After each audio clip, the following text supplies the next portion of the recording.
Namaskaram. So let us continue with the chapter electric charges and fields. Particularly each chapter video tholaga ನಾವು numericals based on electric field intensity discuss ಮಾಡ್ತೀವಿ. Last video tholaga ನಾವು electric field due to multiple charges ಈ concept discuss ಮಾಡಿದ್ವಿ. So ಅದಾದಮೇಲೆ it will be followed by some numericals. Like the numericals ಒಂದು ಸ್ವಲ್ಪ ನಿಮಗೆ they will remind you the numericals based on force between multiple charges. Okay, definitely ನೀವು ಸ್ವಲ್ಪ ನೀವು ಲಕ್ಷ್ಯ ಕೊಟ್ಟಿದ್ರೆ ನೀವು ಫೋಕಸ್ ಮಾಡಿದ್ರೆ force, electrostatic force between two charges is a vector quantity, whereas electric field intensity is also a vector quantity. So that means when we solve numericals based on electric field intensity also, those numericals they will involve vector addition. Like a formula ಮತ್ತೆ use ಆಗ್ತೈತಿ ಈಗ resultant of two vectors is equals to root of a square plus b square plus 2ab cos theta. So before we can start with numericals, ಒಂದು ವಿಷಯ ನನಗೆ ಹೇಳೋದಿತ್ತು. ಎಕ್ಸಾಮ್ನೊಳಗೆ electric field ನಾನು ಮೊನ್ನೆ theory ಪಾರ್ಟ್ನೊಳಗೆ explain ಮಾಡ್ಬೇಕಾದ್ರೆ ಹೇಳಿದ್ದೆ electric field is different and electric field intensity is different. ಎಕ್ಸಾಮ್ನೊಳಗೆ theory ಎಕ್ಸಾಮ್ನೊಳಗೆ especially ನಿಮ್ಗೆ ಕ್ವಶನ್ ಕೇಳಿದ್ರಂತ ಕೊರಿ ಡಿಫೈನ್ ಇಲೆಕ್ಟ್ರಿಕ್ ಫೀಲ್ಡ್ ಅಂತ. ಸೊ ಸಮ್ಟೈಮ್ಸ್ ಹೆಂಗೆ ಕೇಳ್ತಾರಂದ್ರೆ in place of asking for electric field intensity they just say what is electric field. So ಅದಕ್ಕೆ better ಆ ಕನ್ಫ್ಯೂಷನ್ ಬೇಡ ಬಿಕಾಸ್ ನಾನು ನಿಮ್ಗೆ ಹೇಳಿದ್ದೆ ಎಲೆಕ್ಟ್ರಿಕ್ ಫೀಲ್ಡ್ ಅಂದರೆ ಓನ್ಲಿ ಎಲೆಕ್ಟ್ರಿಕ್ ಫೀಲ್ಡ್ ಅಂದರೆ it is a region around the charge where other charges experience force, that is electric field. Electric field intensity at a point is the force, it is equal to the force experienced by a unit positive charge placed at that point, that is electric field strength or electric field intensity.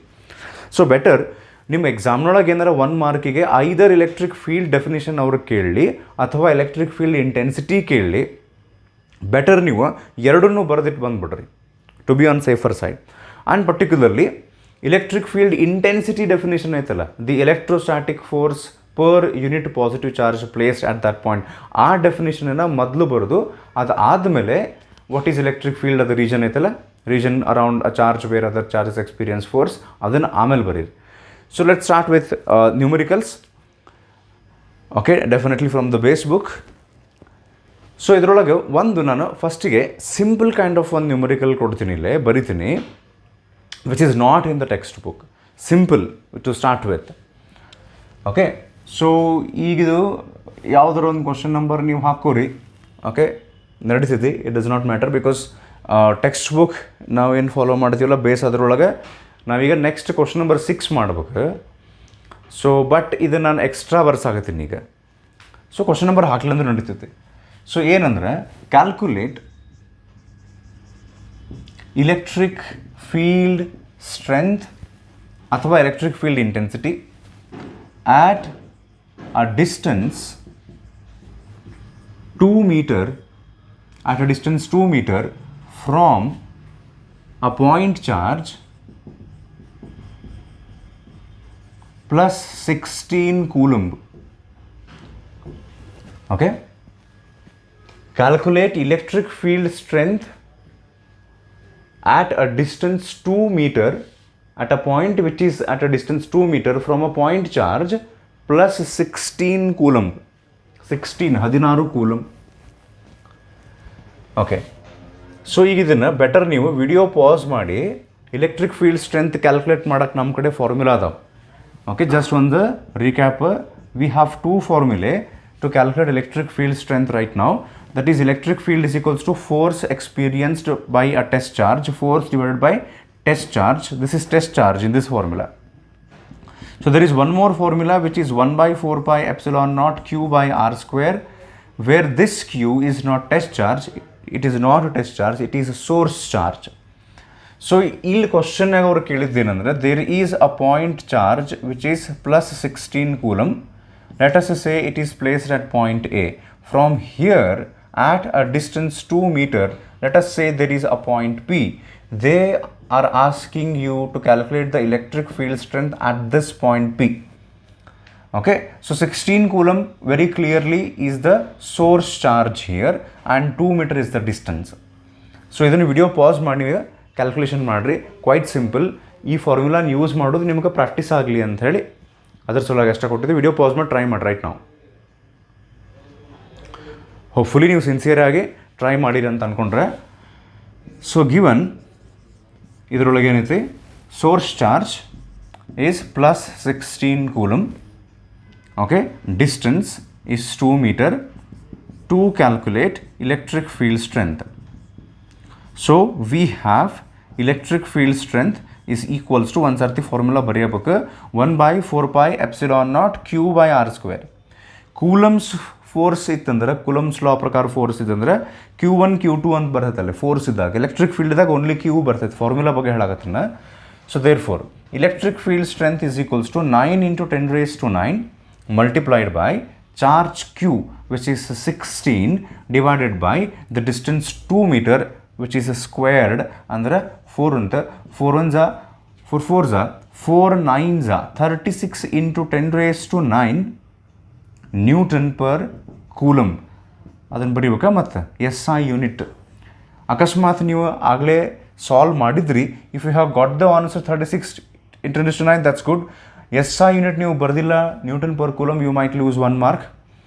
And then ಇಲ್ಲೇ calculate the electric field strength ಅವ್ರು ಹೇಳಿದಾಗ better ನಾವು both magnitude and direction ಎರಡೂ ಹೇಳಬೇಕು. Because electric field is a vector quantity.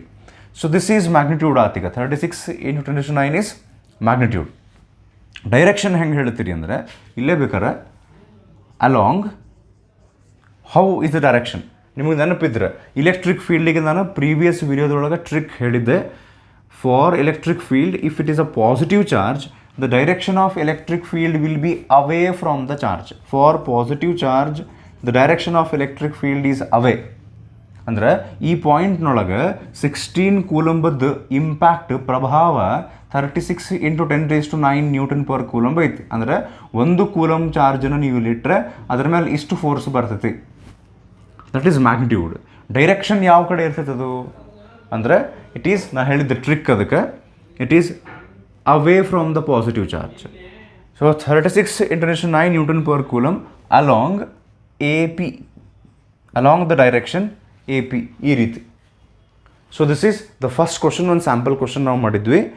ಇದನ್ನು board rub ಮಾಡ್ಕೊಂಡು ready ಮಾಡ್ಕೊಳ್ತೀನಿ. Will move on to the next question which is actually the question number 6 from the base book.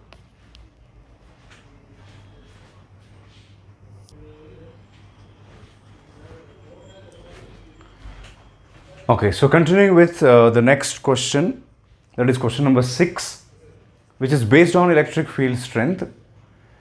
Before we actually can look at the question, ಒಂದು ಹಂಗೆ ಈಗ ಹಿಂಗೆ ಏನಾರ possible ಐತನ ಅಂತ ವಿಚಾರ ಮಾಡಿರಿ. There is an object or ಆಬ್ಜೆಕ್ಟ್ಗಿಂತ ಒಂದು ಪರ್ಸನ್, ಒಬ್ಬರು ಪರ್ಸನ್ ಅಂತ ತಗೊಂಡು, ಆ ಪರ್ಸನ್ ಈಸ್ ಸ್ಟ್ಯಾಂಡಿಂಗ್ ಹಿಯರ್, ಆ person is standing here. Suppose there are two forces acting on the person. Someone is pushing, or actually someone alla, two people are actually pushing this person with two forces F1 and F2. ಇಲ್ಲೇ ಯಾರು ನಿಂತಾರಲ್ಲ ಈ ಪರ್ಸನನ್ನು ಇಬ್ಬರು force ಹಾಕಿ ದುಗ್ಸಾಕತ್ತಾರ. there are two forces. Is there any possibility that the two forces acting on the body, acting on the person, can keep the person at rest? ಎರಡು force ಇದರ ಮೇಲೆ ಬಂದೂ ಕೂಡ ಇವನು ಆ ಪರ್ಸನ್ನು ರೆಸ್ಟ್ನೊಳಗಿರಬಹುದಾ? Even though there are two forces. Yes, definitely. When and that happens when the two forces F1 and F2 become equal and opposite in direction. ಈ ಕಡೆಯಿಂದ ನೀವು 10 ನ್ಯೂಟನ್, ಈ ಕಡೆಯಿಂದ ನೀವು 10 ನ್ಯೂಟನ್ ಫೋರ್ಸ್ ಹಾಕಿದರೆ ನೆಟ್ ಫೋರ್ಸ್ ಬಿಕಮ್ಸ್ 0. ಯಾಕೆ ನಾ ಇದನ್ನು ಒಮ್ಮಿಂದ ಮುಕ್ಲೆ ಸಡನ್ಲಿ ಎಕ್ಸ್ಪ್ಲೈನ್ ಮಾಡಾಕತ್ತೀನಿ ಅಂದರೆ, here force is a vector quantity which has direction. Similarly ಇಲ್ಲೇ we are talking about electric field. ಈ ಕನ್ಸೆಪ್ಟ್ನೊಳಗೆ electric field is also a vector quantity. So keeping this in mind, ಅವ್ರ question ಇಲ್ಲಿ ಕೇಳಾಕತ್ತಿದ್ದು, find the null point along line joining two charges, which is 0.2 microcoulomb is the first charge and another charge is 0.8 microcoulomb. ಈ ಎರಡೂ ಚಾರ್ಜ್ನ ನಡುವೆ distance ಐತಿ 0.15 metre. First time assuming that the two charges are like charges, ಅಂದರೆ ಎರಡು positive ಅಥವಾ ಎರಡು negative. ಹಂಗೆ ಲೈಕ್ ಚಾರ್ಜಸ್ ಅದಾವ ಅಂತ ಹೇಳಿ ನಾವು ಇಮ್ಯಾಜಿನ್ ಮಾಡಿಕೊಂಡು ನಲ್ ಪಾಯಿಂಟ್ ಫೈಂಡ್ ಔಟ್ ಮಾಡ್ಬೇಕಂತ. Where is the null point? First of all ಈಗ ನಿಮ್ಗೊಂದು ಕ್ವಶನ್ ಬರ್ಬೇಕು, where is the null point ಅಂತ ಫೈಂಡ್ ಔಟ್ ಮಾಡ್ಬೇಕಲ್ಲ ಸರ್. ಹೌದ್ರಿ, ವಾಟ್ ಈಸ್ ನಲ್ ಪಾಯಿಂಟ್? ಏನು ಹಂಗಂದ್ರೆ ಒಮ್ಮೆ ನಮ್ಗೆ ನಲ್ ಪಾಯಿಂಟ್ ಅಂದ್ರೆ, so null point is that position, that point where resultant electric field becomes zero. ಒಂದು ಪಾಯಿಂಟು, ನಲ್ ಪಾಯಿಂಟ್ ಅಂದ್ರೆ ಅದೊಂದು ಪಾಯಿಂಟು. ಆ ಪಾಯಿಂಟ್ನಲ್ಲಿ ಒಂದಕ್ಕಿಂತ ಹೆಚ್ಚಿಗೆ ಎಲೆಕ್ಟ್ರಿಕ್ ಫೀಲ್ಡ್ ಇದ್ದರೂ ಟೋಟಲ್ ಹೆಂಗಿಲ್ಲ, ನೆಟ್ ಫೋರ್ಸ್ ಝೀರೋ ಆತಲ್ಲ, ಹಂಗೆ net electric field zero.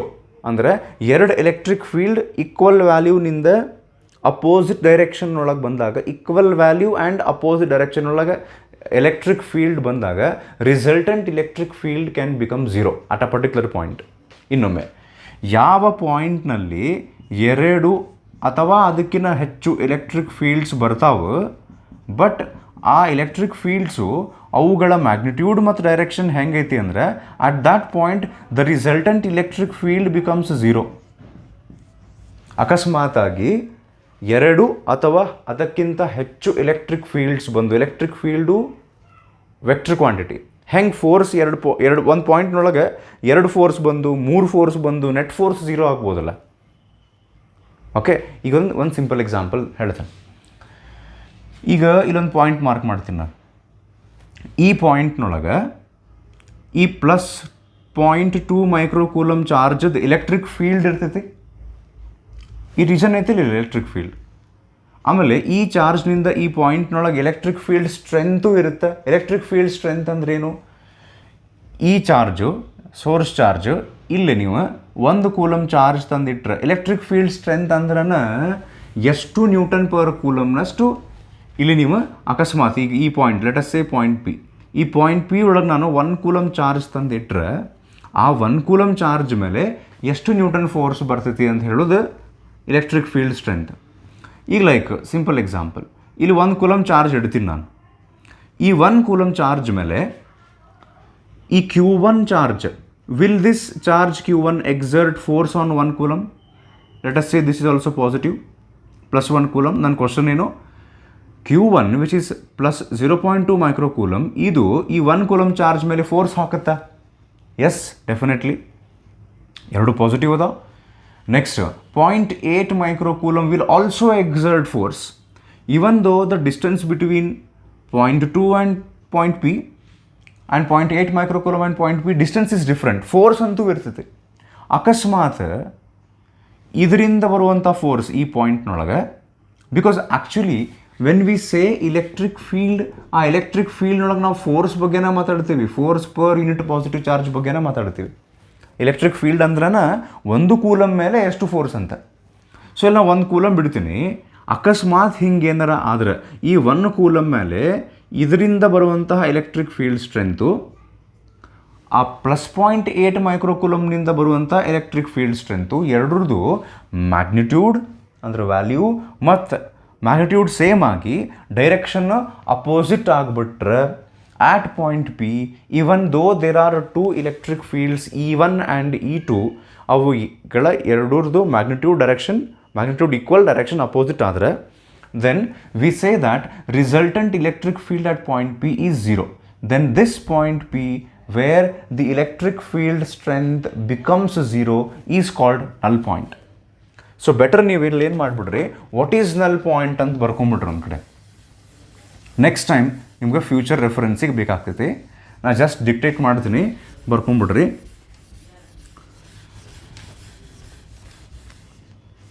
null point in an electric field, null point in an electric field, null point in an electric field is a position, null point in an electric field is a position ಅನ್ಬೋದು ಅಥವಾ is a point where resultant electric field becomes 0. Null point in an electric field is a position where the resultant electric field becomes zero. So ಆ type ಇಲ್ಲೇ ಕ್ವಶನ್ನಾಗ ಅವ್ರು ಕೇಳ್ಯಾರ, find the position of the null point, where will be that null point. Let us say point P is the null point. ಫಸ್ಟಿಗೆ ಅವ್ರು ಏನು ಹೇಳ್ಯಾರ, ಈ .8 ಮತ್ತು .2 ಮತ್ತು .8 ಮೈಕ್ರೋಕೂಲಮ್ ಬೋತ್ ಆರ್ ಲೈಕ್ ಅಂತ ಹೇಳಿ ತಗೊಳ್ಳೋಣ. ಸೊ ಇಲ್ಲಿ ನಾ ಬರಿತೀನಿ ಈಗ ಏನಂತ, considering both Q1 and Q2 to be positive. ಅಂದರೆ ಕೇಸ್ 1 ಇದು. ಯಾಕೆ ಕೇಸ್ 1 ಅವ್ರು ಹೇಳ್ತಾರೆ, when the two charges are like charges. So ಈಗ ನೋಡ್ರಿ,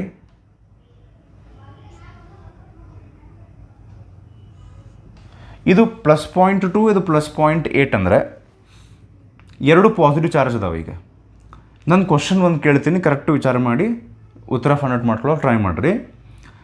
ಎರಡು ಪಾಸಿಟಿವ್ ಚಾರ್ಜ್ ಇದ್ದಾಗ ನಿಮಗೆ ಸಮ್ವೇರ್ ಇನ್ ಬಿಟ್ವೀನ್ ಒಂದು ನಲ್ ಪಾಯಿಂಟ್ ಸಿಗುವಂಥ ಚಾನ್ಸಸ್ ಅದಾವೆ. ಏನು ಒಂದು ಪಾಸಿಟಿವ್ ಒಂದು ನೆಗೆಟಿವ್ ಇದ್ದಾಗ ಇಲ್ಲಿ ಎರಡು ಕೇಸ್ ಅದಾವೆ, ಒಂದು ಲೈಕ್ ಒಂದು unlike. In between the two charges, in between ಎರಡೂ ಚಾರ್ಜ್ಗಳ ಮಧ್ಯೆ ಎರಡು ಲೈಕ್ ಚಾರ್ಜಸ್. ಸಿಂಪಲ್ ಕ್ವಶನ್ ಮಾಡ್ಬಿಡೋಣ, when the two charges are like charges ಅಂದರೆ ಬೋತ್ ಆರ್ ಪಾಸಿಟಿವ್ ಅಂತ ಅನ್ಕೋರಿ.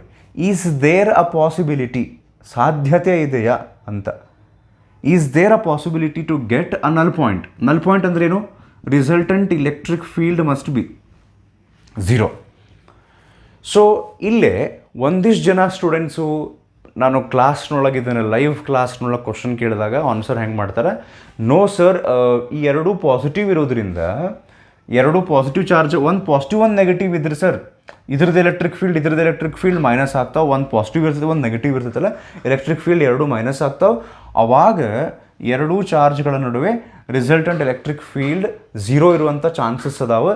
But when they are like charges, ಎರಡೂ ಪಾಸಿಟಿವ್ ಇದ್ದಾಗ ಇಟ್ಸ್ ನಾಟ್ ಪಾಸಿಬಲ್, ಬಿಕಾಸ್ ಎರಡೂ ಪಾಸಿಟಿವ್ ಇರೋದ್ರಿಂದ ಎರಡರದ್ದು ಎಲೆಕ್ಟ್ರಿಕ್ ಫೀಲ್ಡ್ ಆ್ಯಡ್ ಆಗಿಬಿಡ್ತೈತಿ. ಈ ರೀತಿ ಆನ್ಸರ್ ಮಾಡ್ತಾರೆ. But that is completely wrong, ಉಲ್ಟಾ ಐತಿಗಿದೆ. ಎದಕ್ಕಂತ ಹೇಳ್ತೇನೆ, let us say point P is a null point, let us assume. Okay, ಇರಬಹುದು, ಇರಲಿಕ್ಕಿಲ್ಲ. ಈಗಿದು ಪಾಸಿಟಿವ್ ಚಾರ್ಜ್, ಇದರಿಂದ ಈ +0.2 ಮೈಕ್ರೋಕೂಲಮ್ನಿಂದ ಪಾಯಿಂಟ್ ಪಿ ಒಳಗೆ ಏನು ಎಲೆಕ್ಟ್ರಿಕ್ ಫೀಲ್ಡ್ ಬರುತ್ತಲ್ಲ, let us say it is E1. What is E1? Electric field due to the first charge at point P. ಹೌದಾ? How is the direction of E1? Electric field is a vector quantity. Magnitude direction ಎರಡೂ ಇರ್ತದೆ. Direction ಹೆಂಗಿರುತ್ತೆ E1 ಅದು? ನಾನು ಹೇಳಿದ್ದೆ, positive ಚಾರ್ಜ್ನಿಂದ away, like this. Okay, if I say these 2 points are A and B, E1 is from A to B. ಹೌದಾ? let us ಇಲ್ಲಿ ಬರ್ಬಿಡೋಣ. E1 is from A to B. Next, what about E2? What is E2? +0.8 ಮೈಕ್ರೋಕೂಲಮ್ನಿಂದ point P ಒಳಗೆ ಏನು electric field ಬರ್ತೈತಲ್ಲ, let us say ಅಂದ್ರೆ ಈ +0.2 microcoulomb ಬದ್ದು ಇಲ್ಲಿ impact ಇರ್ತೈತೆ ಪಾಯಿಂಟ್ ಪಿ ಒಳಗೆ, +0.8 ಮೈಕ್ರೋಕೂಲಮ್ ಬದ್ದು ಇಂಪ್ಯಾಕ್ಟ್ ಇರುತ್ತೆ. ಅಂದರೆ there is one more electric field here which is E2, and look at the direction of E2. ಇದು ಪಾಸಿಟಿವ್ ಚಾರ್ಜ್ ಇರೋದ್ರಿಂದ ಪಾಸಿಟಿವ್ ಚಾರ್ಜ್ನಿಂದ away. If you draw E2 like this, it will be towards the positive, which is wrong. ಹೌದಾ? So ಹಂಗಾರೆ E2 opposite to E1 ಬಂತು. ಈಗ E1 is electric field due to this positive charge. ಈ positive ಚಾರ್ಜ್ನಿಂದ electric field will be away, and +0.8 ಮೈಕ್ರೋಕೂಲಮ್ನಿಂದನೂ ಇದು ಅವೇ.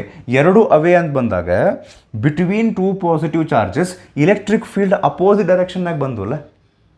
When electric fields can come in opposite direction, that means there is a possibility of getting null point. Null point ಸಿಗಬೇಕು ಅಂದರೆ electric ಫೀಲ್ಡ್ದು magnitude, ಎರಡು electric ಫೀಲ್ಡ್ಗಳ magnitude equal ಇರಬೇಕು, direction opposite ಇರಬೇಕು.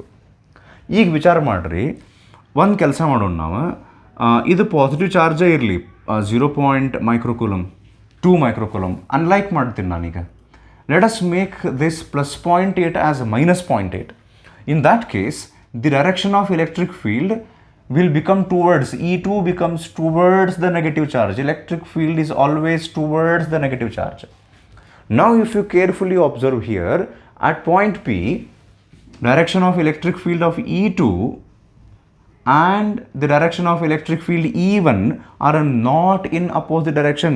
ಒಂದು ಪಾಸಿಟಿವ್ ಒಂದು ನೆಗೆಟಿವ್ ಇದ್ದಾಗ ಹಿಂಗೆ ತಲಾಕ್ ಬರ್ಬೋದಲ್ಲ, ನಾ ಆಗಲೇ ಹೇಳಿದ್ನಲ್ಲ ಏನಂತ ಸರ್, ಒಂದು ಪಾಸಿಟಿವ್ ಒಂದು ನೆಗೆಟಿವ್ ಇದ್ದಾಗ ನಲ್ ಪಾಯಿಂಟ್ ಬರೋ ಚಾನ್ಸ್ ಇರುತ್ತೆ ಸರ್, ಬಿಕಾಸ್ ಎಲೆಕ್ಟ್ರಿಕ್ ಫೀಲ್ಡ್ ಒಂದಕ್ಕೊಂದು ಕ್ಯಾನ್ಸಲ್ ಆಗ್ತಾವೆ. ಎರಡು ಪಾಸಿಟಿವ್ ಇದ್ದಾಗ ಆ್ಯಡ್ ಆಗಿಬಿಡ್ತೈತಿ ಎಲೆಕ್ಟ್ರಿಕ್ ಫೀಲ್ಡ್, ಝೀರೋ ಆಗಂಗಿಲ್ಲ ಅಂತೇಳಿ. ಹಂಗಲ್ಲ, ಇಟ್ಸ್ ಕಂಪ್ಲೀಟ್ಲಿ ದ ರಿವರ್ಸ್. ಹೆಂಗಂದ್ರೆ ಎರಡೂ ಪಾಸಿಟಿವ್ ಇದ್ದಾಗ ಅವೇ ಫ್ರಮ್ ದ ಚಾರ್ಜ್ ಬಂದು ಅಪೋಸಿಟ್ ಆಗ್ತಾವೆ. ಬಟ್ ಒಂದು ಪಾಸಿಟಿವ್ ಒಂದು ನೆಗೆಟಿವ್ ಇದ್ದಾಗ ಹಿಂಗಾರ ಒಂದು ಡೈರೆಕ್ಷನಾಗ ಬರ್ತಾವೆ ಅಥವಾ ಈ ಕಡೆ ಒಂದು ಡೈರೆಕ್ಷನಾಗ ಬರ್ತಾವೆ. ಸೊ ಒಂದು ಪಾಸಿಟಿವ್ ಒಂದು ನೆಗೆಟಿವ್ ಇದ್ದಾಗ in between the two charges null point ಸಿಗಂಗಿಲ್ಲ, ಸಮ್ವೇರ್ ಎಲ್ಸ್ ಸಿಗ್ತೈತಿ. That we will see it later. So ಈಗ ನಮಗೇನು ಗೊತ್ತಾಗುತ್ತೆ, ವೆನ್ ನಾವು ಈ ಜಸ್ಟ್ ಇನ್ನೂ ಕ್ವಶನ್ ಸಾಲ್ವ್ ಮಾಡೋಕ್ಕೆ ಸ್ಟಾರ್ಟ್ ಮಾಡಿಲ್ಲ, ನಾವು ಅರ್ಥ ಮಾಡ್ಕೊಂಡಿದ್ದೇನು ಅಂದ್ರೆ, when the two charges are positive, then in between the charges there is possibility of getting a null point. So let us say point P is our null point. ಹೌದಾ? So ಈ point P ನಾನು in between ಮಿಡ್ವೇ ಒಳಗೆ mark ಮಾಡಿಲ್ಲ, ಸ್ವಲ್ಪ ಈ smaller charge ಕಡೆ mark ಮಾಡೀನಿ ನೋಡ್ರಿ. ಎದಕ್ಕೆ ಸ್ಮಾಲರ್ ಚಾರ್ಜ್ ಕಡೆ ಅಂದರೆ, as you move towards the bigger charge, ಇದ್ರದ್ದು ಇಂಪ್ಯಾಕ್ಟ್ ಸ್ಟ್ರಾಂಗ್ ಆಗಿ ಇದ್ರದ್ದು ವೀಕ್ ಆಗಿ ಆ ಪಾಯಿಂಟ್ನೊಳಗೆ ಎರಡು ಎಲೆಕ್ಟ್ರಿಕ್ ಫೀಲ್ಡ್ ಬಂದಾಗ ಮ್ಯಾಗ್ನಿಟ್ಯೂಡ್ ಈಕ್ವಲ್ ಆಗಂಗಿಲ್ಲ. ಮ್ಯಾಗ್ನಿಟ್ಯೂಡ್ ಈಗ ನೀವು ಮಿಡ್ ಪಾಯಿಂಟ್ನಾಗ ತೊಗೊಂಡ್ಬಿಟ್ರೆ ಅಗೇನ್ ಇದ್ರದ್ದು ಇಂಪ್ಯಾಕ್ಟ ಜಾಸ್ತಿ, ಇದ್ರ ಇಂಪ್ಯಾಕ್ಟ್ ಕಡಿಮೆ ಇರ್ತೈತಿ, ಬಿಕಾಸ್ ಇದು ಸ್ಮಾಲ್ ಏಜ್ ಚಾರ್ಜು. ಸೊ ಅದಕ್ಕೆ ಸ್ಮಾಲರ್ ಚಾರ್ಜ್ ಕಡೆ ನೀವು ಪಾಯಿಂಟ್ ಪಿ ಮಾರ್ಕ್ ಮಾಡಿದರೆ ಇದ್ರದ್ದು ಇಂಪ್ಯಾಕ್ಟ್ ಒಂದು ಲೆವೆಲ್ಗೆ ಇರ್ತೈತಿ. ಇದು ದೂರ ಇದ್ರೂ ಅದ್ರ ಇಂಪ್ಯಾಕ್ಟ್ ಅಲ್ಲಿ ಇರುತ್ತೆ, ಬಿಕಾಸ್ ಇದ್ರದ್ದು ಬಿಗ್ಗರ್ ಚಾರ್ಜ್ ಐತೆ. That's why at point P we can expect that there might be a null point. So considering both Q1 and Q2 to be positive, ಇಲ್ಲಿ ಬರೀತೀನಿ ನಾನು. ಲೆಟ್ P ಬಿ ದ ಏನದು null point which is at a distance x from Q1. Let us say the distance of the point P, which is our null point, is at a distance x from the first charge Q1. ಈಗ ಅವರು calculate ಮಾಡೋದು ಹೇಳಿದ್ದ ನಮಗೆ null point positions. To calculate position of the null point, that means we would like to calculate the value x calculate ಮಾಡಿಬಿಟ್ರೆ ನಮ್ಮದು like charges ಇದ್ದಾಗ null point ಎಲ್ಲಿದೆ ಅಂತ ಕ್ಯಾಲ್ಕುಲೇಟ್ ಮಾಡ್ದಂಗೆ ಆತ. ನೆಕ್ಸ್ಟ್ ಅನ್ಲೈಕ್ ಚಾರ್ಜಸ್ ಅದನ್ನು ಮಾಡೋಣ ಅಂತ ಲೇಟರ್ ಆನ್. ಸೊ ಈಗ for point P to be null point, resultant electric field must be zero ಅಲ್ಲ. ನಲ್ ಪಾಯಿಂಟ್ ಅಂತ ಯಾವುದಕ್ಕೆ ಕರಿತೀವಿ ನಾವು, ರಿಸಲ್ಟೆಂಟ್ ಎಲೆಕ್ಟ್ರಿಕ್ ಫೀಲ್ಡ್ ಝೀರೋ ಇರಬೇಕು. Let E1 be the electric field, ಹಿಂಗೆ ಮಾಡೋಣ. Let E1 and E2 be the electric fields at point P due to Q1 and Q2 respectively. So for resultant electric field to be zero, ಏನಾಗಬೇಕು ಹೇಳ್ರಿ, E1 ಮತ್ತು E2 ಗಳ magnitude equal ಆಗಬೇಕು. E1, the value of E1 must be equal to E2. What is E1 here? E1 is the electric field at point P due to the charge Q1. And similarly, E2 is the electric field at point P due to Q2. ಅವು ಎರಡು opposite ಡೈರೆಕ್ಷನ್ನಾಗಂತೂ ಬರ್ತಾವೆ. ಈಗ ಅವೇ from the charge ಅಂತ ಎರಡೂ magnitude equal ಆಗಿಬಿಟ್ರೆ ಅಲ್ಲಿ resultant electric field ಏನಾಗ್ತೈತಿ ಅಂದರೆ ಈಕ್ವಲ್ ಆ್ಯಂಡ್ ಅಪೋಸಿಟ್ ಆಗ್ತಲ್ಲ, ಅವಾಗ resultant electric field becomes zero and that we can call it as a null point. So there four ನಾನೇನು ಮಾಡ್ತೀನಿ ಈಗ, ಮ್ಯಾಗ್ನಿಟ್ಯೂಡ್ ಆಫ್ E1ಗೆ ಫಾರ್ಮುಲಾ ಹೇಳ್ರಿ. E1 ಎದ್ರದ್ದು ಎಲೆಕ್ಟ್ರಿಕ್ ಫೀಲ್ಡು ಇದ್ರದ್ದು, ಹೌದಾ? ಇಲ್ಲಿ ಬರೀತೀನಿ ನೋಡ್ರಿ. 1/4πε0 electric field formula 1/4πε0 0.2 microcoulomb. 0.2 micro ಅಂದರೆ 10⁻⁻⁶. ಹೌದಾ? ಈಗ ನಾವು ಒಂದು ಕೆಲಸ ಮಾಡೋಣ, ಟೆಕ್ಸ್ಟ್ ಬುಕ್ನೊಳಗೆ ಹಂಗೆ ಮಾಡ್ಯಾರೆ, ಅದು ಮುಂದೆ ನಾವು ಶಾರ್ಟ್ಕಟಾಗಿ ಯೂಸ್ ಮಾಡ್ಕೋಬೋದು. ಅದಕ್ಕೆ ನಾನು ವ್ಯಾಲ್ಯೂ ಸಬ್ಸ್ಟಿಟ್ಯೂಟ್ ಮಾಡೋಂಗಿಲ್ಲ. ರೈಟ್ ನಾವು just right it as Q1. Q1 ಜಾಗದಾಗ 0.2 ಮೈಕ್ರೋಕೂಲಮ್ ಅಂತ ಆಮೇಲೆ ವ್ಯಾಲ್ಯೂ ಹಾಕೋಣಂತ ನಾವು. So E1, I am writing the formula for E1, 1/4 pi epsilon naught Q1 divided by x square, distance x square is equals to 1/4 pi epsilon naught Q2, ಇದರದ್ದು ಎಲೆಕ್ಟ್ರಿಕ್ ಫೀಲ್ಡ್ Q2 divided by distance ಇಲ್ಲೇ total distance is 0.15, ಇಲ್ಲಿಂದ ಇಲ್ಲೇ x ಅಂದರೆ this is 0.15 minus x. So instead of writing 0.15 metre ನಾನು total ಡಿಸ್ಟೆನ್ಸನ್ನು d ಅಂತ ಬರಿತೀನಿ ಈಗ ರೈಟ್ ನಾವು. Or you can write it as R. ನಾವಿಲ್ಲ ಆರ್ ಇಸ್ ಈಕ್ವಲ್ ಟು 0.15 ತೊಗೊಂಡಿವಲ್ಲ, ಅಥವಾ ಈ ಆರ್ ಚೇಂಜ್ ಮಾಡಿರಿ, ಡಿ ಮಾಡಿರಿ, ಹೆಂಗಾರ ಬರೀರಿ. Okay, so total distance is d, ಅದರೊಳಗೆ ಎಕ್ಸ್ ಮೈನಸ್ ಮಾಡಿದರೆ d minus x whole square. Whole square ಯಾಕೆ? ಫಾರ್ಮುಲಾದೊಳಗೆ electric field formula 1/4 pi epsilon naught Q by R square. ಸೊ ನೆಕ್ಸ್ಟ್ ಇಲ್ಲೇನಾತೀಗಂದ್ರೆ 1/4 pi epsilon naught 1/4 pi epsilon naught cancel ಆಗ್ತೈತೆ. Next step ಏನು ಮಾಡ್ತಾರೆ ಅಂದರೆ Q2ನ ಅಂದರೆ ಇದ್ರಾಗ ಅವ್ರು ಏನು ಮಾಡಕತ್ತಾರ, together with finding the answer for this question ಅವರು ಒಂದು ಶಾರ್ಟ್ಕಟ್ ಫಾರ್ಮುಲಾ ಕ್ರಿಯೇಟ್ ಮಾಡೋಕ್ಕೆ ಟ್ರೈ ಮಾಡ್ತಾರೆ ಈಗಲೇ. So bring the Q2 on which is on the right hand side, ಈ ಕಡೆ ತೊಗೊಂಬರ್ರಿ. ಸೊ ಅವಾಗ ಏನಾಗ್ತದೆ, Q1/Q2 is equals to x square, ಈ ಕಡೆ ತೊಗೊಂಡ್ರು ಹೋದ್ರೆ ಅದು ನ್ಯೂಮರೇಟರ್ನೊಳಗೆ ಬರ್ತೈತೆ, x square divided by d minus x whole square. Next taking square root on both sides ಮಾಡ್ತಾರೆ. ಈ ಎಕ್ಸ್ ಸ್ಕ್ವೇರ್ ಮತ್ತು ಈ ಹೋಲ್ ಸ್ಕ್ವೇರನ್ನು ಎಲಿಮಿನೇಟ್ ಮಾಡೋಕ್ಕೆ taking square root on both sides we get root of whole root of Q1/Q2 is equals to x divided by d minus x. So ಹಿಂಗೆ ಮಾಡೋದ್ರಿಂದ further calculation ನಮಗದು easy ಆಗ್ತೈತೆ. ಅಲ್ಲಿ ನಾವು ವ್ಯಾಲ್ಯೂಸ್ ಸಬ್ಸ್ಟಿಟ್ಯೂಟ್ ಮಾಡ್ತೀವಿ. ಹೆಂಗೆ ವ್ಯಾಲ್ಯೂ ಸಬ್ಸ್ಟಿಟ್ಯೂಟ್ ಮಾಡ್ತೀವಿ ನೋಡ್ರಿ. ಸೊ ಇಲ್ಲಿ ಜಾಗ ಕಡಿಮೆ ಇರೋದ್ರಿಂದ ಒಂದಿಷ್ಟು ನಾನು ವ್ಯಾಲ್ಯೂಸ್ ಇಲ್ಲೇ ಆ ಸ್ಟೆಪ್ ಸ್ಕಿಪ್ ಮಾಡ್ತೀನಿ, ಕ್ಯಾಲ್ಕುಲೇಷನ್ ನೀವು ಮಾಡಿರಿ. Q1 is 0.2, ಹೌದಾ, ಡಿವೈಡೆಡ್ ಬೈ Q2 ಈಸ್ 0.8. ಅಲ್ಲೇ ಮೈಕ್ರೋಕೂಲಮ್ ಕ್ಯಾನ್ಸಲ್ ಆಗ್ತಾವೆ. 0.2 can be written as 2 into 10 raised to minus 1 ಇಲ್ಲೇ.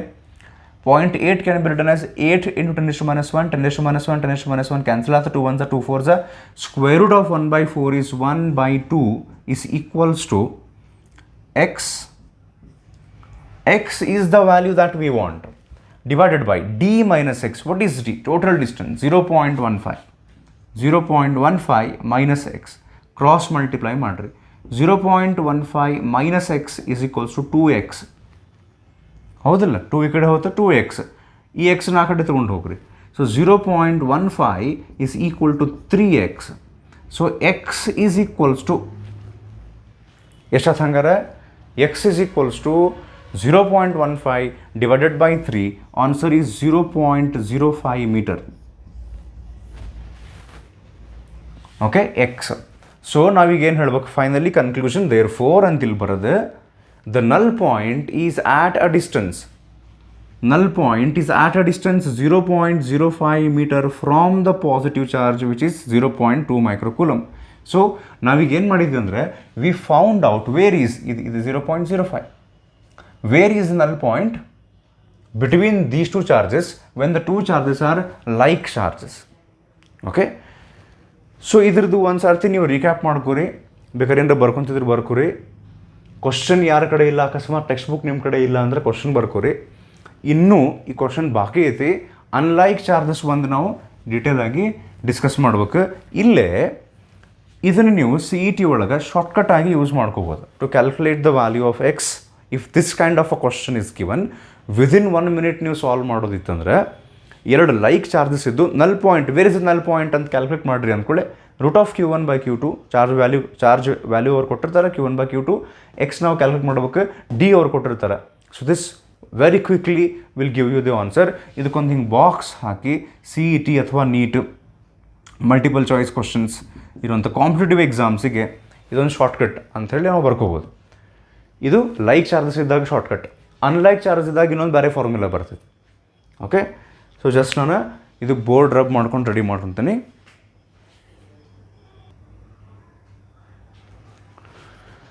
ಓಕೆ, ಸೊ ಕೇಸ್ 2ದೊಳಗೀಗ we consider that the two charges are unlike. ಒಂದು positive charge, let us say ಎರಡರಾಗ ಯಾವ್ದಾದ್ರು positive ಯಾವ್ದಾದ್ರು negative ಮಾಡ್ಕೋಬೋದು. let us say this is positive plus 0.2 microcoulomb and the other one is minus 0.8 microcoulomb. ನಾ ಆಗಲೇ explain ಮಾಡಿದ ಪ್ರಕಾರ when we have unlike charges, you cannot find a point P which is a null point between the two charges because ಈಗ ನೋಡ್ರಿ ಇದು positive charge at this point electric field E1 ಅಂತ ನಾವು consider ಮಾಡಿದ್ರೆ it will be away from the positive charge. ಹಿಂಗೆ ಎಲ್ಲ ಕಡೆ ಹಿಂಗೆ ಅವೇ ಇರ್ತೈತೆ, ದೂರ ದೂರ ಹಿಂಗೆ ಹೋಗ್ತಾವೆ electric field lines. Negative charge ಇದ್ರೆ electric field is always towards that. So minus 0.8ಗೆ ಟುವರ್ಡ್ಸು ಪ್ಲಸ್ 0.8ಗೆ ಅವೇ ಆದರೆ if you carefully observe E1 and E2 ಎರಡು ಸೇಮ್ ಡೈರೆಕ್ಷನ್ ಒಳಗೆ ಬಂದು then there is no chance of getting a null point because null point ಅಂದರೆ resultant electric field must become 0, whereas ಈ ಕೇಸ್ನೊಳಗೆ E1 and E2 add ಆಗ್ತಾವೆ. So ಹಂಗಾರೆ unlike charges ಇದ್ದಾಗ we cannot find a null point ಅಂತ ಅಲ್ಲ, there is no ನಲ್ point between the two charges. ಮತ್ತು ಎಲ್ಲಿರ್ತೈತಿ ಅಂದ್ರೆ there will be a null point outside the two charges. Outside ಅಂದರೆ ಇವೆರಡು ಡಿಸ್ಟೆನ್ಸ್ ಎಷ್ಟಿತ್ತೀಗ 0.15 ಅಂದ್ರೆ ಪಾಯಿಂಟ್ ಎ ಇದು ಪಾಯಿಂಟ್ ಬಿ ಅಂತ ಅನ್ಕೋರಿ. You will find a null point which is outside A and B, either on that side, right hand side of point B or left hand side of point A. ಅಂದರೆ ಇದನ್ನು ನೀವು ಸ್ವಲ್ಪ ಹಿಂಗೆ ಈ ಕಡೆ point ಈ ಲೈನನ್ನ extend ಮಾಡಿಕೊಂಡ್ರೆ there is a possibility of getting a null point which is present outside the two charges. And particularly outside two charges ಅಂದರೆ ಇವೆರಡರೊಳಗೆ ಯಾವುದು ಸ್ಮಾಲರ್ ಚಾರ್ಜ್ ಇರ್ತೈತಲ್ಲ, ಲೆಸ್ ಸ್ಟ್ರಾಂಗ್ ಇರುವಂಥ ಚಾರ್ಜ್, ಇವೆರಡರಾಗ ಯಾವ್ದು small? Minus 0.8 small sir because minus is less than 0 ಹಂಗಲ್ಲಿದು. ಇದು negative charge. 0.8 is stronger than 0.2. 0.2 is small charge. ಇಲ್ಲೇ ಪ್ಲಸ್ಸು, ಈ ಪ್ಲಸ್ಸು ಮೈನಸ್ಸು ಅದು higher value smaller value indicate ಮಾಡೋಂಗಿಲ್ಲ, ಪಾಸಿಟಿವ್ ನೆಗೆಟಿವ್ ಇಂಡಿಕೇಟ್ ಮಾಡ್ತೈತೆ. So this is a stronger charge. So ನಾನು ನಿಮ್ಗೆ ನೆನಪಿದ್ರೆ like charges ಇದ್ದಾಗ ನಾನು ನಿಮ್ಗೆ ಹೇಳಿದ್ದೆ the null point P will be nearer to the smaller charge. Similarly unlike ಇದ್ದಾಗೂ outside the two charges you will find a point P which is outside the two charges nearer to the weaker charge, smaller charge ಅಥವಾ we can say weaker charge. ಯಾಕಂದ್ರೆ ನೀವು ಇಲ್ಲಿ ಹೋದರೆ let us say point Q ಅಂತ ನಾನು ಇಲ್ಲಿ mark ಮಾಡ್ತೀನಿ, outside and nearer to stronger. If I mark a point Q there at this point ಈ -0.8ನಿಂದ ಎಷ್ಟು ಎಲೆಕ್ಟ್ರಿಕ್ ಫೀಲ್ಡ್ ಬರ್ತೈತಲ್ಲ ಅಷ್ಟು ವ್ಯಾಲ್ಯೂ ಇದರಿಂದ ಅಲ್ಲಿ ತನಕ ಬರೋಕ್ಕೆ ಚಾನ್ಸ್ ಇಲ್ಲ ಬಿಕಾಸ್ ಡಿಸ್ಟೆನ್ಸ್ ಭಾಳ ಆಗ್ತೈತಿ and this is a weaker charge. ಹೌದಾ? So but here there is a possibility at this point ಇದು ವೀಕರ್ ಚಾರ್ಜ್ ಐತಿ, ಇದ್ರದ್ದು ಎಲೆಕ್ಟ್ರಿಕ್ ಫೀಲ್ಡ್ ಅಂತೂ ಇರುತ್ತೆ. There is a possibility that even though minus 0.8 is far away from point P, as this is a stronger charge comparatively, ಅದರದ್ದು electric field ಈ ಪಾಯಿಂಟ್ನೊಳಗೆ ಇದ್ರದ್ದು ಎಷ್ಟು ಬಂದಿರ್ತೈತಲ್ಲ ಅದ್ರದ್ದು ಅಷ್ಟೇ ಬರೋ ಚಾನ್ಸ್ ಇರ್ತಾವೆ. ಸೊ ಅದಕ್ಕೆ ಕೇಸ್ 2 ಒಳಗೆ ಈಗ ನಾವು considering Q1 and Q2 to be unlike. ಹೌದಾ? Let P at a distance x, let P at a distance x from smaller charge Q1 be the null point. Next, let E1 and E2 be the electric fields at point P due to Q1 and Q2 respectively. So at this point P, ಇದು distance ಇದೆ, plus 0.2 ಮೈಕ್ರೋಕೂಲಂಬದ electric field ಬರ್ತೈತೆ ಹಿಂಗೆ E1 because positive ಚಾರ್ಜ್ನಿಂದ ಯಾವಾಗಲೂ ಅವೇ ಅಂದ್ರೆ ನೀವು ಚಾರ್ಜ್ನಿಂದ start ಮಾಡಿ ಆ point ಕಡೆ ಹೋಗ್ಬೇಕು, ಆ ಚಾರ್ಜಿಗೆ ಅದು ಅವೇ ಇರಬೇಕು. And for this minus 0.8 microcoulomb at this point electric field will be towards ಹಿಂಗೆ E2. ಸ್ವಲ್ಪ ನೀವು ಇಲ್ಲಿ ಅಬ್ಸರ್ವ್ ಮಾಡಿದರೆ E1 and E2 opposite direction ಒಳಗೆ ಬಂದು. ನಾನು ನಿಮಗೆ electric charge and fields chapter start ಮಾಡಿದಾಗಿಂದ ಒಂದು ಪಾಯಿಂಟ್ ಏನು ಹೇಳಕತ್ತೀನಿ ಅಂದರೆ ಇದರಾಗಿ ನ್ಯೂಮರಿಕಲ್ಸ್ ಭಾಳ ಇಂಪಾರ್ಟೆಂಟು, ಥೇರಿ ಭಾಳ ಇಂಪಾರ್ಟೆಂಟು, ವೆಕ್ಟರ್ ಬೇಸ್ಡ್ ನ್ಯೂಮರಿಕಲ್ಸ್ ಬರ್ತಾವು ಅಂತ. So this is the reason. ಈಗ ಅದೆಲ್ಲ ಬೇಡ, ಲೈವ್ ಕ್ಲಾಸ್ ಆಗಿದ್ದರೆ, ಲೈವ್ ಅಂದ್ರೆ ಹೆಂಗೆ ಹೇಳಕತ್ತೀನಿ ನಾನು, ನನ್ನ ಕಣ್ಣು ಎದುರಿಗೆ ನೀವು ಇದ್ದಿದ್ರೆ ಇದನ್ನು ಇನ್ನೂ ಬೆಟರ್ ವೇ ಒಳಗೆ ಅಂಡರ್ಸ್ಟ್ಯಾಂಡ್ ಮಾಡಿಸ್ಬೋದು. ಬಟ್ ಸಿಚುವೇಶನ್ ಹಂಗಿಲ್ಲ. ಗೌರ್ಮೆಂಟು ಸ್ವಲ್ಪ ತಲೆ ಕೆಟ್ಟದ ಗೌರ್ಮೆಂಟ್ ಐತೆ ನಮ್ಮದು.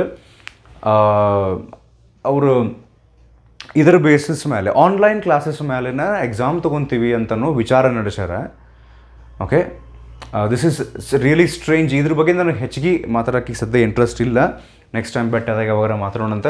ನನ್ನ ಕಡೆಯಿಂದ 100% ಕೊಟ್ಟು ಆ್ಯಸ್ ಮಚ್ ಆ್ಯಸ್ ಪಾಸಿಬಲ್ ಇದೊಂದು ಲೈವ್ ಕ್ಲಾಸ್ ಇರಬಹುದು, ಅಥವಾ ನೀವು ನನ್ನ ಮುಂದೆ ಅದಿರಿ, ನಿಮಗೇನು ಡೌಟ್ಸ್ ಕ್ರಿಯೇಟ್ ಆಗಬಹುದು ಅಂತ ಅನ್ನೋದನ್ನು ಇಮ್ಯಾಜಿನೇಷನ್ ಮಾಡ್ಕೊಂಡು I am trying to solve those. ನಿಮ್ಮ ಕಡೆಯಿಂದ ಎಫರ್ಟ್ಸ್ ಬೇಕು. Okay, let's continue. ಏನು ಮಾಡೋಕ್ಕೆ ಬರೋಂಗಿಲ್ಲ, we have to go according to the situation, ಅವ್ರು ಹೆಂಗೆ ಹೇಳ್ತಾರೆ ಅನ್ನೋದು. Okay, let's come back. So point P ಒಳಗೆ ಎರಡು ಎಲೆಕ್ಟ್ರಿಕ್ ಫೀಲ್ಡ್ ಬಂದಳು, E1 and E2. They are opposite in direction. ನೀವೇನಾರ ಅನ್ಲೈಕ್ ಚಾರ್ಜಸ್ ಇದ್ದಾಗ ಇನ್ ಬಿಟ್ವೀನ್ ಒಂದು ಯಾವ್ದಾರು ಪಾಯಿಂಟ್ ಪಿ ತೊಗೊಂಡ್ಬಿಟ್ಟಿದ್ರೆ ನಾ ಆಗಲೇ ತೋರಿಸಿದ್ನೆಲ್ಲ ಸೇಮ್ ಡೈರೆಕ್ಷನ್ನೇ ಬಂದುಬಿಡ್ತಾವೆ ಎಲೆಕ್ಟ್ರಿಕ್ ಫೀಲ್ಡ್. ಇನ್ನೊಂದು ಸರ್ತಿ, at point P there are two electric fields, E1 and E2. E1, this is from a positive charge, so ಆ ಚಾರ್ಜ್ನಿಂದ away. E2 will be like this, because ಅದು ನೆಗೆಟಿವ್ ಚಾರ್ಜ್, ಆ ಚಾರ್ಜಿನ ಕಡೆ ಹೋಗ್ಬೇಕು ನೀವು. ಇದು ಪಾಸಿಟಿವ್ ಆಗಿದ್ದರೆ ಹಿಂಗೆ ಅವೇ ಆಗ್ತಿತ್ತು. ಸೊ ಅದು ನೆಗೆಟಿವ್ ಇರೋದ್ರಿಂದ E2 will be towards the negative charge. So therefore E1 and E2 ಎರಡೂ ಪಾಯಿಂಟ್ ಪಿ ಒಳಗೆ ಅಪೋಸಿಟ್ ಡೈರೆಕ್ಷನಾಗಿ ಬಂದು, that means there is a possibility of getting a null point. So for point P to be a null point, resultant electric field ಆಗಲೇ ಹೇಳಿದ್ನಲ್ಲ, resultant electric field has to be 0. So therefore the magnitude of the two electric fields must be equal. Therefore 1 by formula hasbidona 1 by 4 pi epsilon naught, the first charge is q1 divided by q1 ನಿಂದ ಇಲ್ಲಿ distance point P ಎಷ್ಟೈತಿ x. We would like to find out that value x square is equals to 1 by 4 pi epsilon naught q2 divided by, ಆಗಲೇ ನಾವು ಬರೆದಿದ್ವಿ d minus x ಅಂತ, ಈ ಸರ್ತಿ ಅದಾಗ್ತೈತೆ d plus x whole square, because ಇಲ್ಲಿಂದ ಇಲ್ಲಿ distance d ಅಂತೂ ಐತಿ, ಅದಕ್ಕೆ ಪ್ಲಸ್ x ಮಾಡಿದರೆ ನಾವು ನಲ್ ಪಾಯಿಂಟ್ಗೆ ಬರ್ತೀವಿ, point P. So next 1 by 4 pi epsilon naught 1 by 4 pi epsilon naught cancel ಆಗಿ q2 ಈ ಕಡೆ ತೊಗೊಂಡ್ಬಂದು ಇದನ್ನು ಆ ಕಡೆ ತೊಗೊಂಡು ಹೋಗಿ square root, taking square root on both sides, we'll get root of q1 by q2 is equals to the square root ನಾವು ತೆಗೆದಿರ್ತೀವಿ x divided by d plus x. This is the shortcut that you can use for competitive exams. ಈ type of question ಕೇಳಿದಾಗ unlike ಇದ್ದಾಗ x divided by d plus x ಬರ್ತೈತಿ, like ಇದ್ದಾಗ d minus x ಬರುತ್ತೆ. So therefore x is equals to, ನೀವು ಇದನ್ನು further calculation ಮಾಡ್ತೀರಿ ಅಂತ ಅಂದ್ಕೊಂಡಿನಿ, which is quite simple. The answer you should get it as 0.15 meter. Okay, 0.15 meter ಅಂದರೆ ಈ distance 0.15 meter from Q1 outside ಅಥವಾ external ಅಂತಲೂ ಕರೀತಾರೆ, outside. So here we have one more null point. So we have two null points ಇರ್ತಾವೆ. Like charges ಇದ್ದಾಗ in between two charges ಒಂದು null point ಸಿಗ್ತೈತಿ, unlike charges ಇದ್ದಾಗ outside the two charges ಒಂದು null point ಸಿಗುತ್ತೆ. So ಇದು question number 6, which was based on electric field intensity. ಇದರೊಳಗೆ ನಾವು ಅದನ್ನು ಹೆಂಗೆ ಸಾಲ್ವ್ ಮಾಡ್ಬೇಕಂತ ಅರ್ಥ ಮಾಡ್ಕೊಂಡ್ವಿ, ವಾಟ್ ಈಸ್ ನಲ್ ಪಾಯಿಂಟ್ ಅಂತ ಅರ್ಥ ಮಾಡ್ಕೊಂಡ್ವಿ, ಯಾಕೆ ಎರಡೂ ಪಾಸಿಟಿವ್ ಇದ್ದಾಗ in between two charges null point ಬರುತ್ತೆ, ಆ್ಯಂಡ್ ಔಟ್ಸೈಡ್ ಟೂ ಚಾರ್ಜಸ್ ಇದ್ದಾಗ ನಲ್ ಪಾಯಿಂಟ್ ಯಾವಾಗ ಬರ್ತೈತಿ, when the charges are unlike, ಒಂದು ಪಾಸಿಟಿವ್ ಒಂದು ನೆಗೆಟಿವ್ ಇದ್ದಾಗ, and how to calculate that ನೋಡಿದ್ವಿ. And we also found out a shortcut way to do this when the same question is asked in case of competitive exams. So ಈಗ ಇನ್ನೊಂದು numerical ಬರ್ತೈತಿ.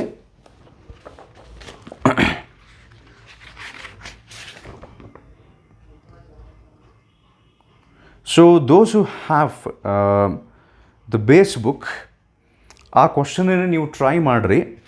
Okay, which is actually very simple. ಈ type of question ನಾವು force between multiple ಚಾರ್ಜಸ್ನಾಗ ನೋಡಿದ್ವಿ.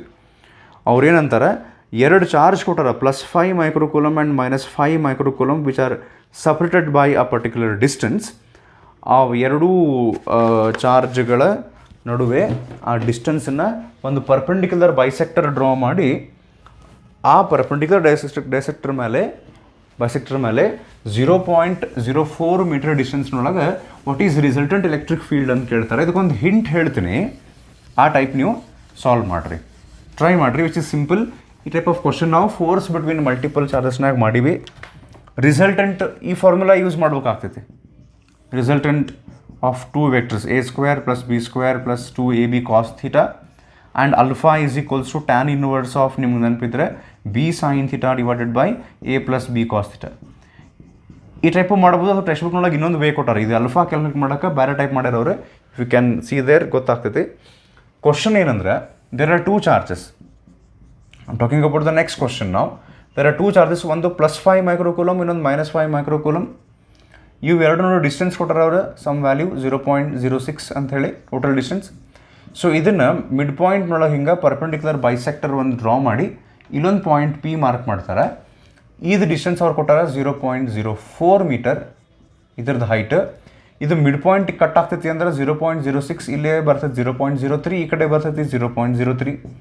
So ಈ +5 microcoulomb ಮತ್ತು -5 ಮೈಕ್ರೋಕೂಲಮ್ನಿಂದ point P ಒಳಗೆ 2 electric field ಬರ್ತಾವೆ ಈಗಿಲ್ಲ, ಹೌದಾ? Because point P is present in the electric field of +5 microcoulomb as well as -5 microcoulomb. So at point P there are 2 electric fields here. One is E1 and another is E2. Let E1 be the electric field due to +5 microcoulomb ಅಂದ್ರೆ ಇದು positive charge ಆಗಿರೋದ್ರಿಂದ electric field ಹಿಂಗೆ away ಬರ್ತೈತಿ, ಹಿಂಗೆ ಹೋಗ್ತೈತಿ electric field E1. ಇದು negative charge ಇರೋದ್ರಿಂದ towards ಬರುತ್ತೆ electric field E2. That means ನಮಗಿಲ್ಲೇ 2 ಎಲೆಕ್ಟ್ರಿಕ್ ಫೀಲ್ಡ್ಸ್ ಬಂದು ಈ ಟೈಪ್ ಡೈರೆಕ್ಷನ್, ಒಂದು E1 ಒಂದು E2. ಆಮೇಲೆ ಈಗ ನಿಮ್ಗೆ ಇಲ್ಲೇನು ಮಾಡೋಕ್ಕಾಗ್ತದೆ ನೀವು ಅಂದ್ರೆ, ಫಸ್ಟಿಗೆ ನೀವು E1 and E2 magnitude calculate ಮಾಡಿಕೊಂಡು ಇದು 1/4πε0q/r² ಫಾರ್ಮುಲಾ ಹಚ್ಚಿ ಇದ್ರದ್ದು ಮ್ಯಾಗ್ನಿಟ್ಯೂಡ್ ಕ್ಯಾಲ್ಕುಲೇಟ್ ಮಾಡಿಕೊಂಡ್ರೆ ಇವೆರಡು ನೋಡೋ ಆ್ಯಂಗಲ್ ಏನಿರುತ್ತಲ್ಲ ಆ ಆ್ಯಂಗಲಿಗೆ ಈ ರಿಸಲ್ಟೆಂಟ್ ಫಾರ್ಮುಲಾ ಹಚ್ಚಿದ್ರೆ can calculate the resultant electric field. E1 calculate ಮಾಡ್ಬೇಕಂದ್ರೆ ನಿಮಗೆ 1/4πε0q/r² ಫಾರ್ಮುಲಾ. 1/4πε ಅಂತೂ ಕಾನ್ಸ್ಟೆಂಟ್, Q ಅಂದರೆ ಇದು ಚಾರ್ಜ್, ಇಲ್ಲಿಂದ ಇಲ್ಲಿ ಡಿಸ್ಟೆನ್ಸ್ ಬೇಕು. ಇದನ್ನು ಕೊಟ್ಟಿಲ್ಲ ಅವ್ರಿಗೆ ಡಿಸ್ಟೆನ್ಸ್, ಇಲ್ಲೇ ಈ ಡಿಸ್ಟೆನ್ಸ್ ಕೊಟ್ಟಿಲ್ಲ. ಇಲ್ಲಿ ಟೋಟಲ್ ಡಿಸ್ಟೆನ್ಸ್ 0.06, ಕಟ್ ಮಾಡಿದ್ರೆ 0.03. ಇಲ್ಲಿನ ಡಿಸ್ಟೆನ್ಸ್ ಕೊಟ್ಟರೆ 0.04. But if you want to calculate electric field E1, you want the distance of the point P from +5 microcoulomb. ಇದು ಅದಕ್ಕೆ ನೀವಿಲ್ಲೇ ಪೈಥಾಗರಸ್ ಥಿಯರಮ್ ಹಚ್ಚಿ ಇಲ್ಲೊಂದು ಟ್ರಯಾಂಗಲ್ ಬರುತ್ತೆ, right angle triangle. This is 0.03, this is 0.04, this becomes 0.05. Pythagorean triplets ನಿಮಗೆ ಗೊತ್ತಿರ್ತಾವೆ. Similarly 0.03, 0.04, this becomes hypotenuse becomes 0.05. So ಇದನ್ನು use ಮಾಡ್ಕೊಂಡು ನೀವು ಎಲೆಕ್ಟ್ರಿಕ್ ಫೀಲ್ಡ್ ಎರಡರದ್ದು ಮ್ಯಾಗ್ನಿಟ್ಯೂಡ್ ಕ್ಯಾಲ್ಕುಲೇಟ್ ಮಾಡ್ಕೋರಿ. ಒಂದು ಈ ಡೈರೆಕ್ಷನಾಗಿ ಬರುತ್ತೆ ಪಾಸಿಟಿವ್ ಚಾರ್ಜಿಂದ, ಒಂದು ಡೈರೆಕ್ಷನ್ ಹಿಂಗೆ ಬರುತ್ತೆ E2. ಇವು ಎರಡರದ್ದು ನೀವು ರಿಸಲ್ಟೆಂಟ್ ಕ್ಯಾಲ್ಕುಲೇಟ್ ಮಾಡ್ಬೇಕು. ಆ ರಿಸಲ್ಟೆಂಟ್ ಎಲೆಕ್ಟ್ರಿಕ್ ಫೀಲ್ಡ್ ಬಂದಮೇಲೆ ಅಲ್ಲೊಂದು ಆ್ಯಂಗಲ್ ಅಲ್ಫಾ ತಗೋರಿ.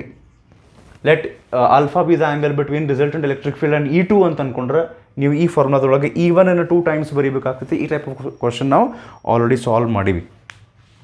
ಸೊ ಯಾರ್ಕ ಟೆಕ್ಸ್ಟ್ ಬುಕ್ ಇಲ್ಲ ಅವ್ರಿಗೂ ಇದು ಗೊತ್ತಾತಂತ ಅಂದ್ಕೊಂಡಿನಿ ನಾನು. ಅಕಸ್ಮಾತ್ there are 2 charges +5 and -5 which are separated by distance 0.06 meter. There is a perpendicular bisector at a distance 0.04 meter from this point. There is a point P where you will have to calculate the resultant electric field. Adar value ಏನು ಬರಬೇಕು?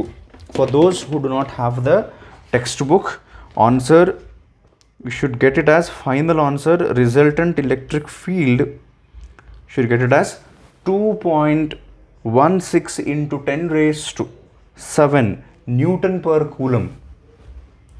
Okay, parallel to AB. ಇಲ್ಲಿ point A, ಇದು point B. Resultant electric field is parallel to AB ಅಂತ answer ಬರಬೇಕು. Okay, ಇದನ್ನು try ಮಾಡಿರಿ. ಈ type of question ನಾವು ಫೋರ್ಸ್ ಬಿಟ್ವೀನ್ ಮಲ್ಟಿಪಲ್ ಚಾರ್ಜಸ್ನೊಳಗೆ ನಾನು ಹೆಂಗೆ ಸಾಲ್ವ್ ಮಾಡ್ಬೇಕು ಅಂತ ಹೇಳಿ ತೋರಿಸಿನಿ. If you have seen that and understood, definitely you can solve this. Next ವಿಡಿಯೋದೊಳಗೆ ನಾವು electric field lines, properties of electric field lines ಮುಗಿಸೋಣಂತೆ. And if time persists we can start with electric dipole. Okay so hopefully 3 numericals ನಾವು solve ಮಾಡಿದ್ವಿ based on electric field intensity. ಇನ್ನೊಂದು ಸರ್ತಿ ಬೇಕಾದ್ರೆ ಈ video ನೋಡಿರಿ. ಇವು most important kind of question which might be asked in your final exam. So ಅದಕ್ಕೆ ಇವನ್ನ ಸೀರಿಯಸ್ ಆಗಿ ತೊಗೊಂಡು ಪ್ರಾಕ್ಟೀಸ್ ಮಾಡೋದು ಇಂಪಾರ್ಟೆಂಟ್. ಇದ್ರ ಜೊತೆ ಮತ್ತು ಬೇರೆ ಯಾವ ಟೆಕ್ಸ್ಟ್ ಬುಕ್ ನಿಮ್ಮ ಕಡೆ ಇದ್ದರೆ ಅದರಾಗಿಂದ ವರ್ಕ್ಡ್ ಎಕ್ಸಾಂಪಲ್ಸ್ ಇದನ್ನೆಲ್ಲ ಟ್ರೈ ಮಾಡ್ಬೇಕು, ನೀವು ಸಾಲ್ವ್ ಮಾಡ್ಬೇಕು. ಓಕೆ, ಮತ್ತು ಹೇಳ್ತೀನಿ ಅಂತ ಇನ್ನು ಸ್ವಲ್ಪ ಇದಕ್ಕಿಂತ ಹೆಚ್ಚಿನ information. So let's continue with properties of electric field lines and electric field lines in the next video. Thank you. Namaskaram.